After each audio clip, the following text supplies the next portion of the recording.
এই যে আপনি কই আসছেন, আপনার অনুভূতিটা কেমন? আসছেন কোন জায়গায়? আমরা খৈয়াছড়ির জন্য আসছি। খৈয়াছড়ি ঝর্ণা চট্টগ্রামের ঐতিহ্যবাহী খৈয়াছড়ি ঝর্ণা। ঐতিহ্যবাহী খৈয়াছড়ি। তো এই কতগুলো আপনারা ঝর্ণা পার হইলেন ধাপে ধাপে? প্রায় 7তম ঝর্ণা পার হয়েছে।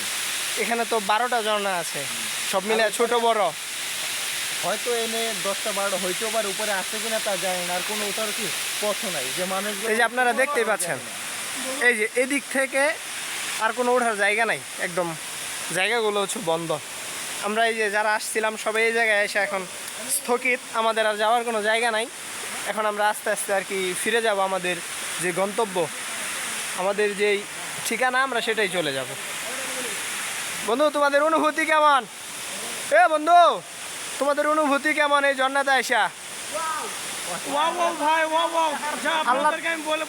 আল্লাহর কুদরত দেখছো? আল্লাহ কই থেকে পানি আনতেছে যেটা দুনিয়ার কোনো মানুষ জানেই না। পানিটা কই থেকে আসতেছে এমনই করে রাখছে আল্লাহ, যে ওখানে কেউ উঠতেও পারবে না, এমন একটা রিস্ক, উঠতে পারবে না কেউ।